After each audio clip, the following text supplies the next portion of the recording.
have been teaching special education for 5 years, and I still remember how I felt my first year teaching, so I want to give you a few tips to help you make it through.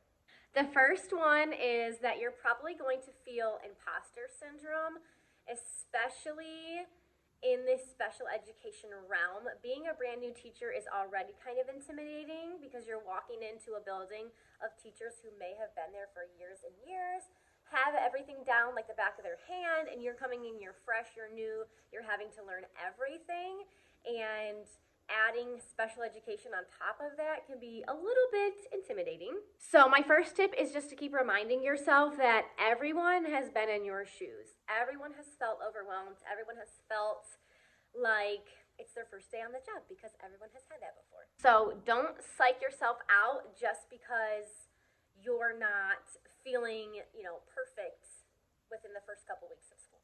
You are learning so many new things, just like your students will in the first couple months of school.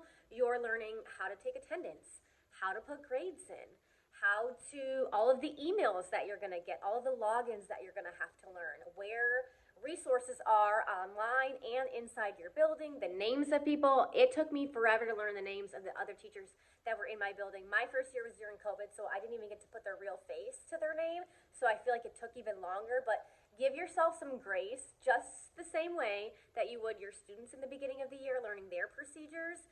You have to learn your district's procedures, and it can be a little intimidating, and it can take a minute, so just give yourself some grace, and I would make sure, write everything down. When you're figuring out, okay, where do I log in for attendance? What do I click to get to this?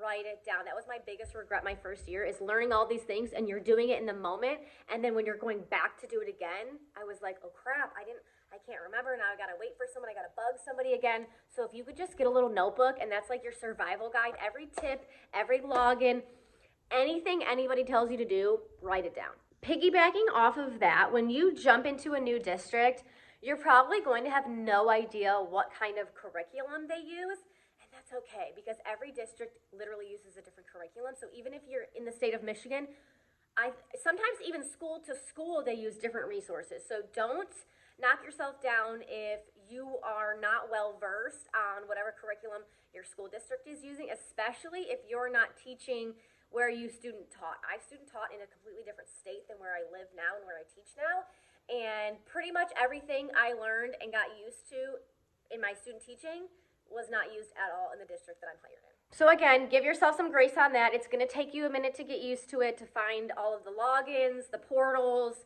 where you can find online resources, where you get the paper resources, organizing all of that, understanding how it's formatted, all that good stuff. And that's fun. That was always fun for me, organizing all of that, learning it, figuring all that out. I enjoy that. So just give yourself some grace on learning the curriculum. And then going off of that, my other tip is the kids have no idea that that's the first time you've seen it. And even if you straight up tell them like, hey, this is the first time I'm seeing it, that's okay, because there's going to be years where you're 10 years in, and they give you a new curriculum, and it's the first time you're seeing it all over again. So don't be intimidating by the fact that the kids might sense that you don't know what you're doing. They're not going to care. Even you know it more than they do. You don't know the curriculum, but you know the content. You know how to add, you know how to multiply, you know how to do all the things that are in there. You just aren't used to the order or how it's formatted and things like that. The kids are not going to notice, I promise. Now, when it comes to special education, if you are in a self-contained classroom, like I have been for the past 5 years, you may have students who are non-speaking. And it's already hard to build relationships with students in the beginning of the year. So it can be even harder when you can't communicate the same way that you would to typically developing peers. But I want you to know how important it is to develop those relationships, and I'm going to tell you different ways that I do it, because if you lock that in early on, I promise you, when you start to implement academics, life is going to be so much easier for you. I feel like over the years, my strong suit has been building relationships with students, and some ways that I do that is to focus on playing with them and just enjoying them. I don't like to start the year just nagging and nagging and nagging. Not that I don't want to have structure, but if you can be embedded in the learning process with them, things get a lot easier. So when you're showing these procedures and the things you want them to do, just focus a lot on modeling, like physically modeling over just telling. If you're in the thick of it with them, like you're hanging up a backpack with them, you're unzipping your coat with them, you are, if it's, a soft start and you want them to learn how to take a stem bin out, sit down and play with it, you need to grab a stem bin yourself, sit down at a table and start playing with it. Even at snack time, I had to model how to eat snack and how to stay in your seat, and this is where we're eating, and when I'm done, I clean up, I put things here. So if you embed yourself in the learning process, you build those relationships a lot faster. Same with the soft start. Sit next to them, build blocks with them.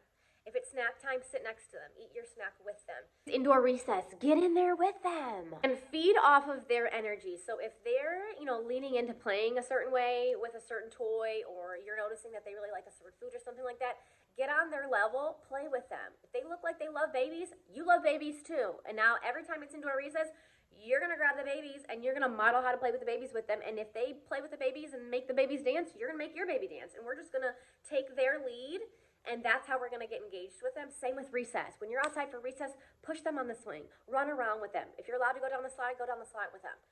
Do whatever you can to make them have fun with you.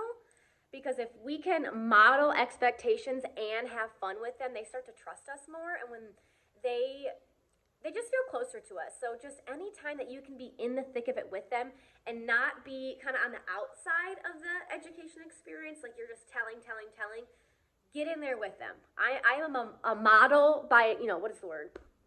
Lead by example. So I have to physically show them what I want them to do.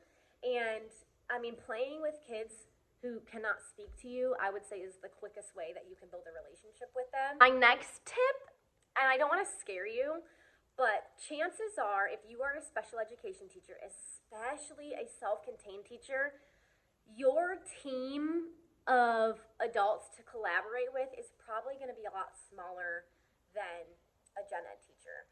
In my school, there's typically 2 to 3 grade level teachers. I know that depends from district to district, state to state. I know some districts in Florida have like 10 teachers per grade level. That's insane.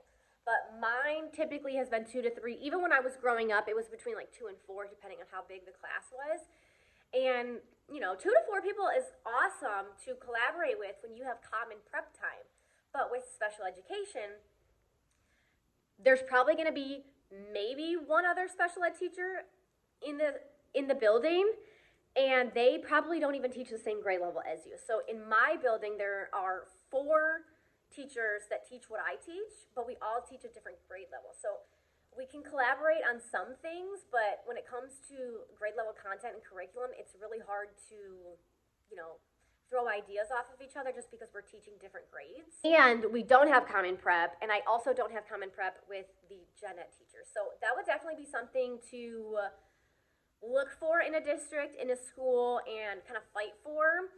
I kind of have to go out of my way to have a common prep with them. And it's hard because, there's a lot of different schedules, so it's not like it's on purpose so that we can't collaborate with each other, but just the scheduling of things and the special schedule and things like that, it does make it hard to have common prep, but it is so important to me to understand what the gen ed classes are doing because I need to structure mine based off of that because, that is our bar, and I need to know how to get us there, but I can't plan our route if I have no idea where the location, if I'm a GPS and we got to go from point A to point B and I have no idea where point B is, I can't take the correct steps to get us there.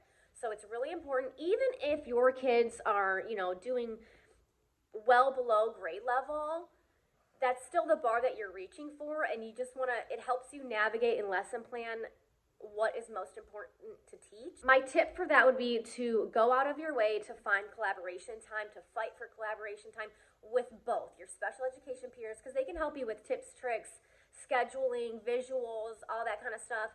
And then the gen ed teachers are there to help you with curriculum. This is where we got, different resources. And there may be things that they're using that you can use too, so you don't have to reinvent the wheel all of the time. And it helps you kind of stay on pace. And you can kind of help them too, because they might have a struggling student in their class, and something you're doing in your class could help the kid in theirs. And the last thing I'm going to say for my biggest advice, it may feel like there's a lot of pressure for you to do certain things. And I just want you to remember that your loyalty and your advocacy is meant to be for the students. So your loyalty is not to your district. Your loyalty is not to, other people telling you what to do and their expectations. Your loyalty and your advocacy is to do everything you can to give those children the best academic learning experience that they can have. And so sometimes that means taking a step back from the curriculum, and that means doing more hands-on, play-based learning. Sometimes it means needing to go outside for an extra break because we are not in a mind space to be doing any academics right now, and we need to go take another break. So I just want you to always lock in every day. It's okay to step back and think, wow, everything is hitting the fan right now, shoving more academics down their throat just to hit my 90 minutes of ELA or math or whatever it is.